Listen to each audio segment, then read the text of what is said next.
UP का perception जैसे सरकार बदली फिर ये एक बदला कि लॉ एंड ऑर्डर को लेकर एक परसेप्शन है। लॉ एंड ऑर्डर सबसे बड़ी चीज होती है। मैं आपको बताऊं, मेरी एक प्रॉपर्टी गोल्डन प्रॉपर्टी थी, उसको मैंने, हमारे योगी जी की गवर्नमेंट नहीं दिया है टू सेल इट एट कौड़ियों के भाव में बेच दी प्रॉपर्टी। तो ये law and order plays very important role. इस समय ईश्वर की कृपा से योगी जी की सरकार में लॉ एंड ऑर्डर बहुत सख्त है। क्या इस तरीके की इंडस्ट्रीज में सिस्टम, गवर्नमेंट्स, सरकारें वो सपोर्ट करती हैं? नहीं, देखिए, सपोर्ट से तो इफेक्ट पड़ता ही, सपोर्ट से सबसे बड़ी financial support. I think UP is giving very good atmosphere for producers to come to UP and shoot here. क्या पिछले कुछ सालों में उत्तर प्रदेश का परसेप्शन कला जगत में, फिल्म जगत में बदला है?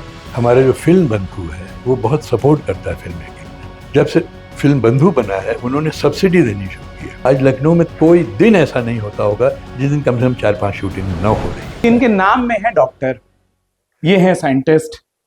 जिस जगह ये काम करते थे, जब उन्होंने अपने इतिहास को संजोया तो जिन चुनिंदा वैज्ञानिकों की लिस्ट बनी तो उनमें इनके नाम को शामिल किया, तो पढ़ाई तो अच्छी है।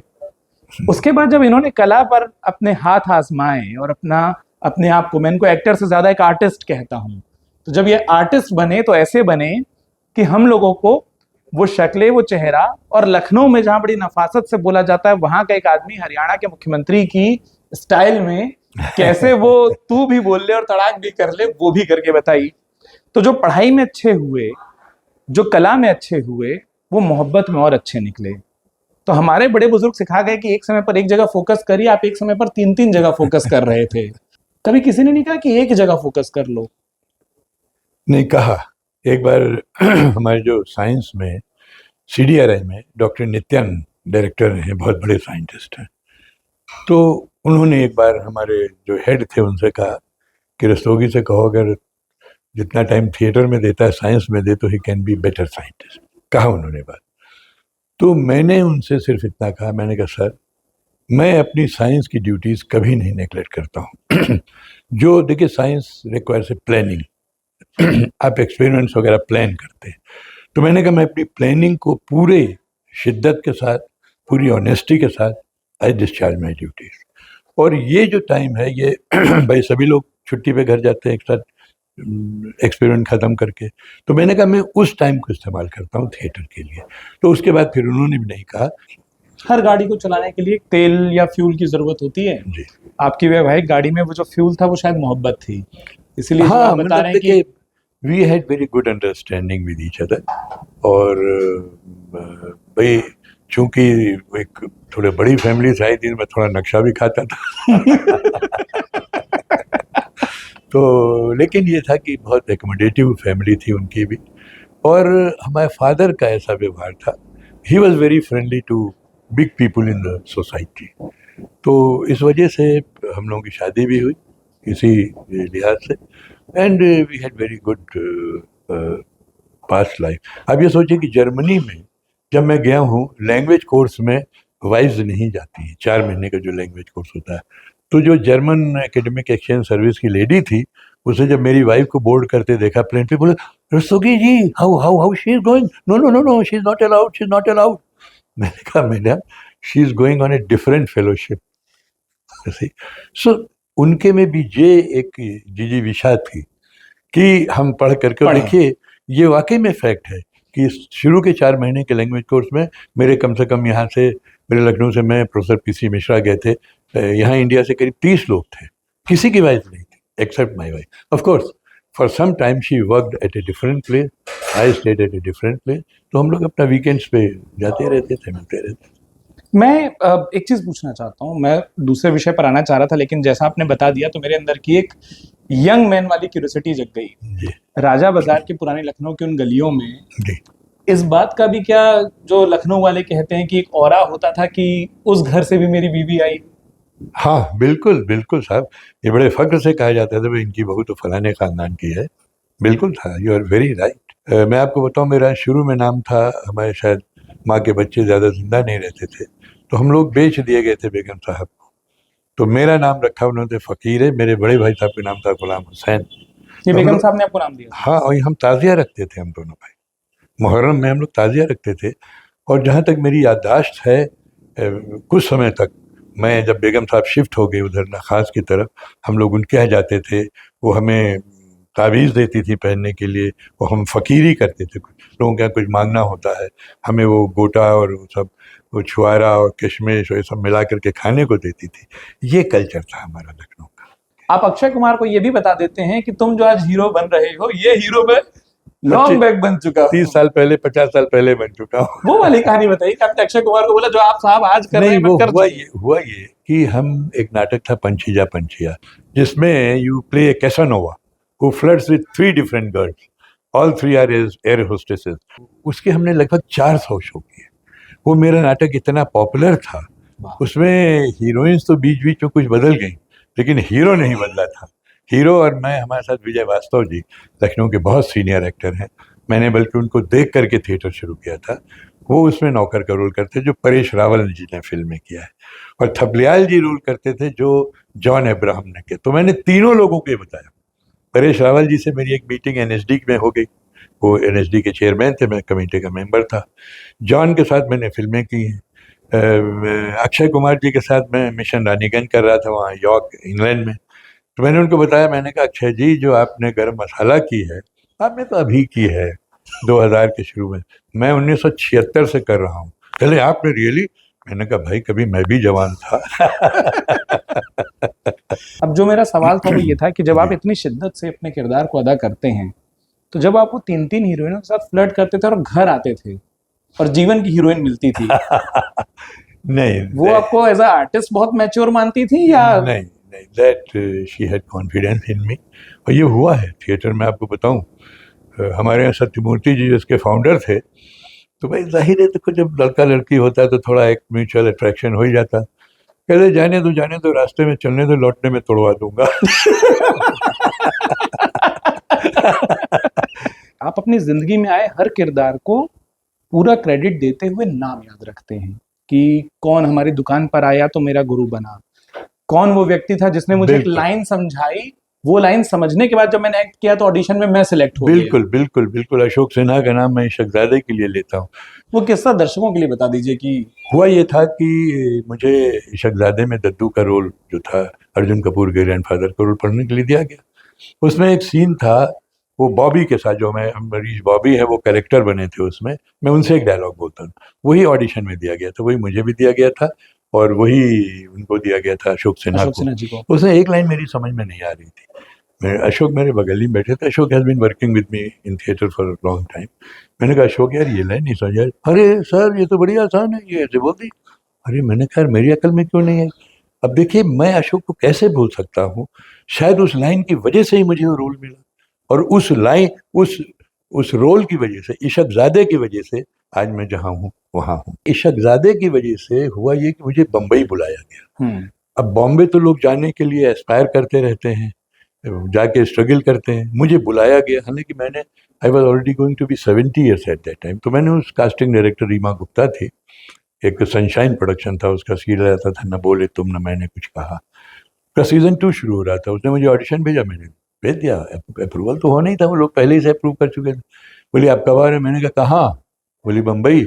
मैंने कहा तुझे शूट करना है यहाँ के शूट कर, मैं बम्बई नहीं आने। जिस वक्त किसी नोटिफिकेशन से, किसी फोन की घंटी से, शायद किसी टीवी से, किसी पड़ोसी जानने वाले से आपको ये पता चला कि इस देश के सर्वोच्च राष्ट्रीय सम्मानों में से एक, जिसपे हम मानते हैं कि ठीक है कला के क्षेत्र से लेकर हर क्षेत्र के ढेर सारे सम्मान हो सकते हैं, लेकिन जब राष्ट्र आपको और आपके काम को रिकॉग्नाइज करे, जब ये पता चला कि आपको पद्मश्री मिलने जा रहा है, हम इसलिए खुश थे क्योंकि हमारे लखनऊ को मिलने जा रहा है। हम इतना अधिकार तो मान लेते हैं कि हमारे लखनऊ को मिला, तो जिसको मिला उस पहला मोमेंट, जो पहली जानकारी मिली और उसके बाद, देखिए भाई जाहिर है खुशी तो हुई, लेकिन वो खुशी मैं अपने में समाहित करता, मेरे पास फोन्स का सिलसिला शुरू हो गया, मेरे पास व्हाट्सएप मैसेजेस का।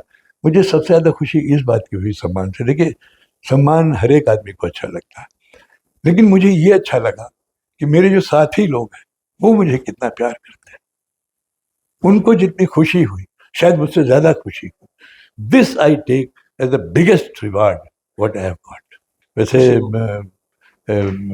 राष्ट्रपति से मुझे एक और सम्मान भी मिल चुका है, संगीत नाटक अकादमी पुरस्कार जी। 2023 का, वो भी मुझे राष्ट्रपति मुर्मू जी ने दिया था। तो वो भी मेरे लिए एक बड़ा भारी सम्मान था, क्योंकि वो परफॉर्मिंग आर्ट का सबसे बड़ा सम्मान है। मुंबई बुलाता है और फिर लोग जाते हैं, और वहाँ एक अलग जर्नी होती है जिस पर हम कई बार कई किरदारों से इसी जगह जहाँ बैठे हैं, हम अपनी पॉडकास्ट की सीरीज में कई किरदारों से बात किए हैं। कई एक्टर्स यहाँ आए थे, तो वो उस हसल को बताते हैं, मुंबई शिफ्ट करना क्यों जरूरी है वो बताते हैं। आपको कभी नहीं लगा कि मुझे मुंबई में रहना चाहिए, वहाँ नहीं, रहे तो नेवर काम ज्यादा? देखिए, मैं आपको बताऊं, कभी भी थिएटर मेरा शौक जरूर रहा, और वो भी थिएटर रहा। लेकिन मैं बॉम्बे जब मुझे बुलाया गया इशकजादे के बाद, मैं गया, मैं 5 साल रहा। 5 साल मैंने बहुत काम किया। मैंने डेली सोप्स डेली भी सोप्स किया किए, अपने टेलीविजन पे। कमर्शियल्स भी किए, फिल्में भी की, सब कुछ किया, लेकिन I was missing badly my theatre.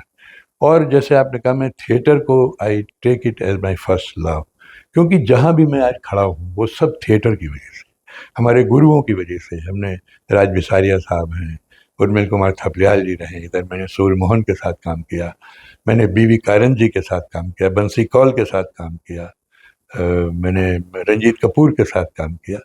तो वो थिएटर को, क्योंकि बिना थिएटर के जो इंटरनल सेटिस्फैक्शन है वो नहीं होता है। एक्सपोजर आपको ज़रूर मीडिया देता है।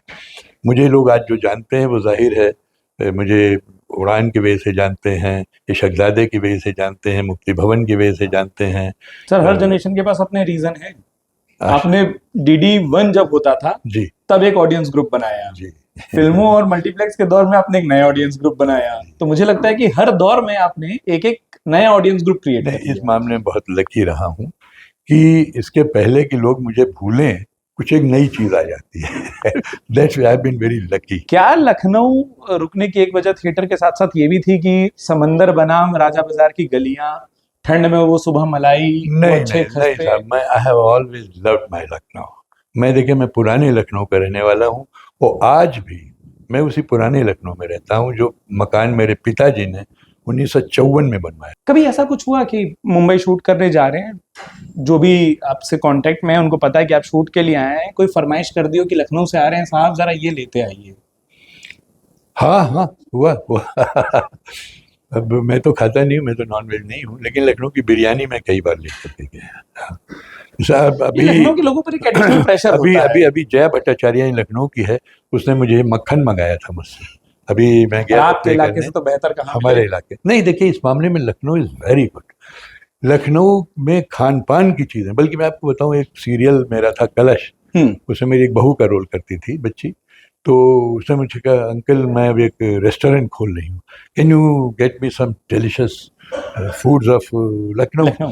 तो उस समय नवाब मीर जाफर साहब वाज अलाइव, हाँ, तो मुझे उन्होंने उस पर पूरी एक स्क्रिप्ट लिखी हुई है, तो मैंने उसको वो भेजी। मैंने कहा, देखो बेटा, क्योंकि सब नॉन वेज खाने मोस्टली होते हैं, ऑफ कोर्स वेज खानों में जलेबी है, यहाँ की इमरती है। सर, मैं और तो लखनऊ का नहीं हूँ, लेकिन ये एडिशनल प्रेशर हो जाता है कि कोई दोस्त लखनऊ से होकर गुजर रहा हो या हम किसी से मिलने जा रहे हूँ, तो 2-3 आइटम तो ले जाने पड़ते जी हैं। जी आपने चूंकि नाम लिया, मैं उधर आना चाहता हूँ। मैं कल एक फिल्म देख रहा था, मैं जानबूझकर उसका नाम नहीं ले रहा हूँ, और ये मैं डिस्कस भी कर रहा था अपने ही साथियों से न्यूज रूम में, कि मैंने जब देखा कि फिल्म शुरू हुई तो पहला क्रेडिट लाइन गई थी उत्तर प्रदेश सरकार को हाँ बीच में। जी जी जी क्या पिछले कुछ सालों में जी मैंने, जैसा मैंने कहा कि सर मैं लखनऊ का नहीं, हाँ, मैं बताऊँ, लेकिन अब जब पर्दे पर मैं किसी जगह को देखता हूं तो मैं भी रिजेंबल कर पाता हूं कि अरे इस जगह से हम निकलते हैं।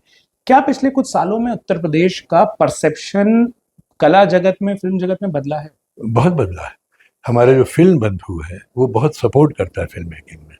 उसी की वजह से आप देखिए कि पहले तो इक्का दुक्का फिल्में लखनऊ में बनती थी, जब से फिल्म बंधु बना है उन्होंने सब्सिडी देनी शुरू की है।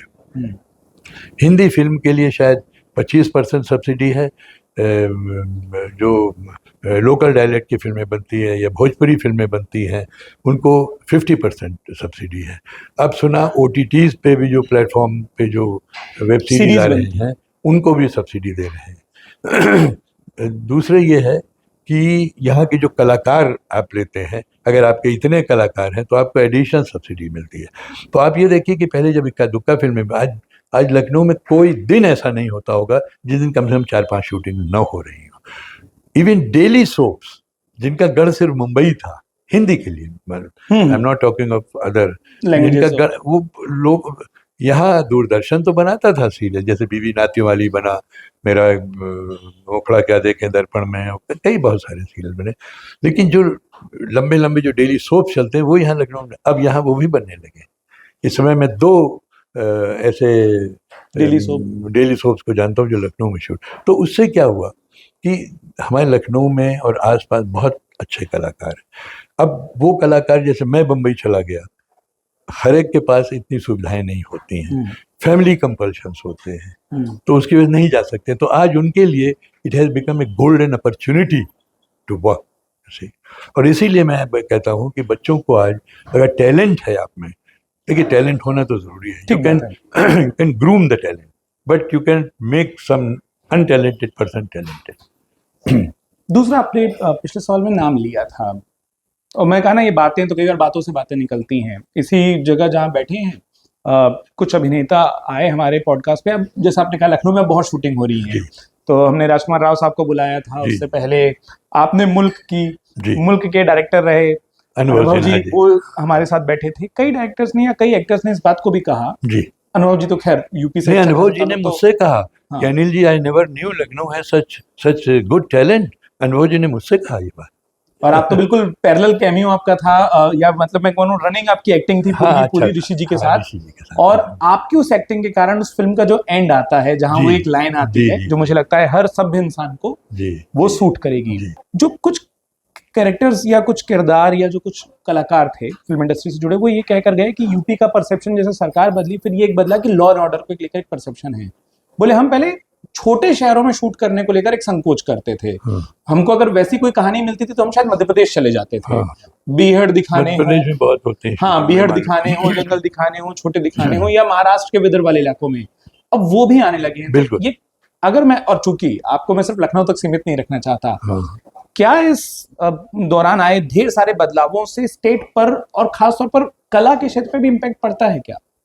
नहीं, क्यों नहीं पड़ता, बिल्कुल इम्पैक्ट पड़ता है।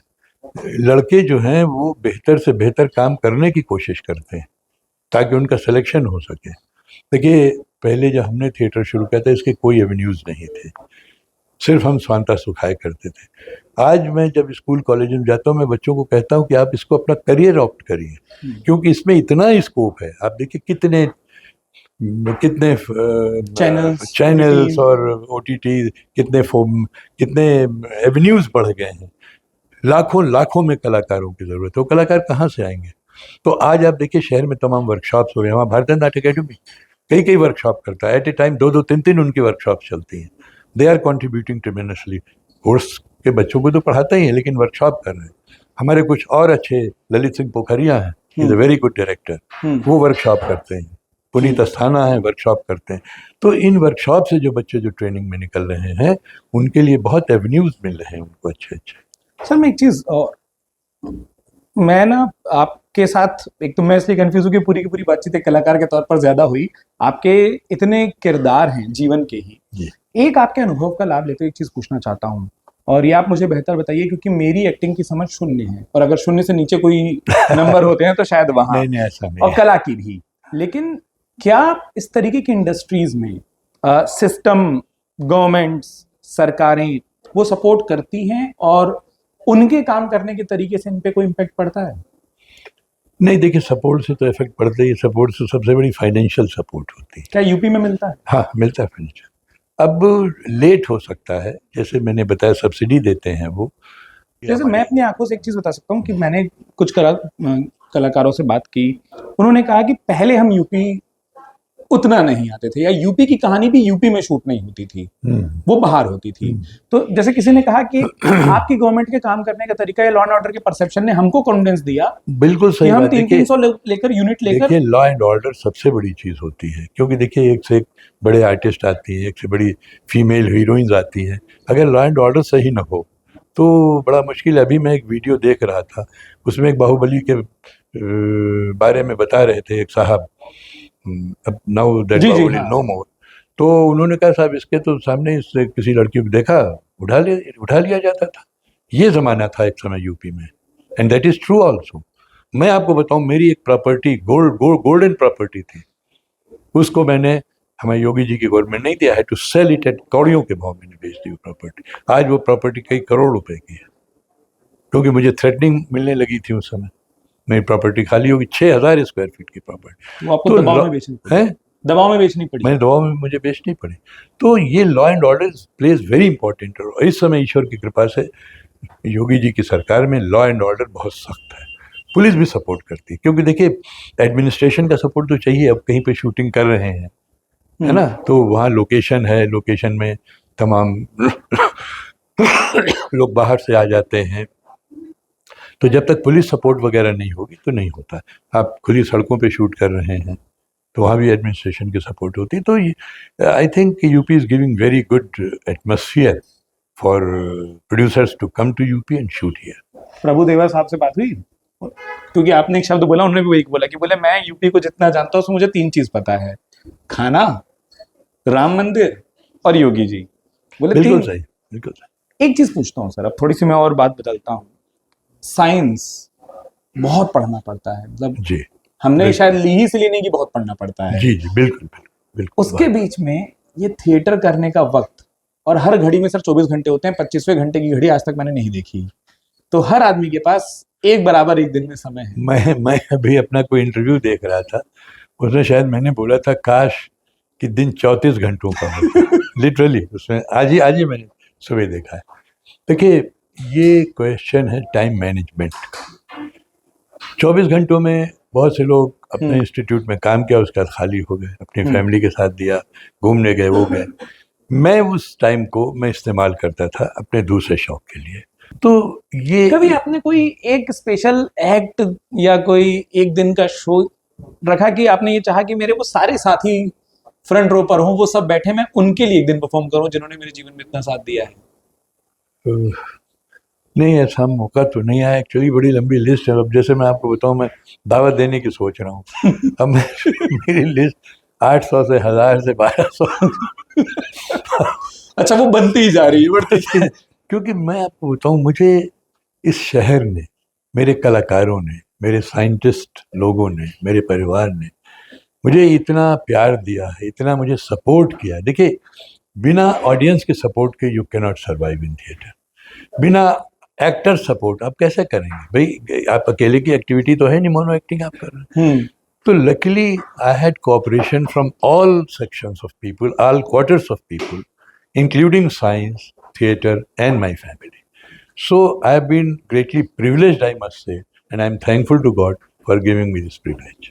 सर, अगर आपसे कोई पूछे कि अगर मैं एक दिन लखनऊ में बिताऊं तो क्या क्या करूं, और मुझे लगता है आपसे ज्यादा लखनऊ हम में से किसी ने नहीं जिया है, और मुझ जैसे आदमी के लिए कि लखनऊ की गो टू एटनरी क्या होनी चाहिए, हो सकता है आप उसको थोड़ा बड़ा कर लीजिए। एक दिन के बजाय आप उसको हर मौसम का एक दिन बता दीजिए कि ठंड में ऐसे करो, गर्मी में ये करो, यहाँ जरूर खाना, यहाँ जरूर घूमना, यहाँ जरूर कुछ एंजॉय करना। देखिए लखनऊ कहा जाता है शहर, हिस्टोरिकल सिटी कहा जाता है। एक तो यहाँ के जो मॉन्यूमेंट्स हैं, उन मॉन्यूमेंट्स में वो सिर्फ ऐसे मॉन्यूमेंट्स नहीं है, उनकी कुछ स्पेशलिटी है।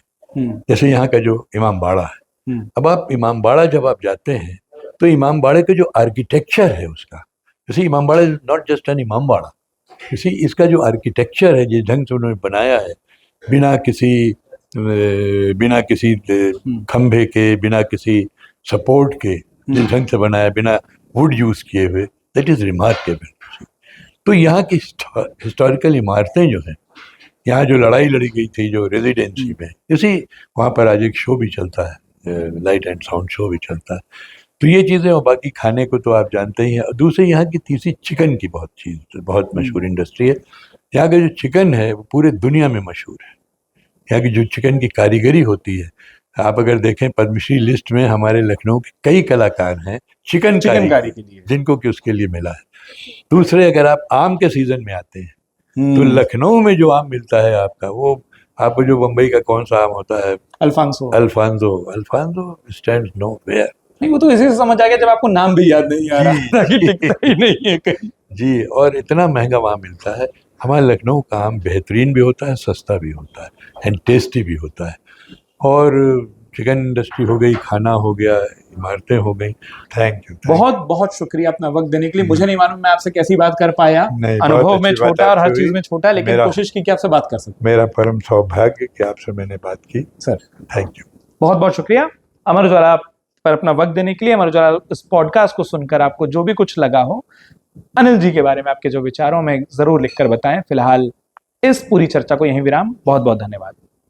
आपके राज्य की खबरें, आपके शहर की खबरें सबसे पहले जानने के लिए देखते रहें अमर उजाला। चैनल को सब्सक्राइब जरूर कर लें और पाएं हर अपडेट।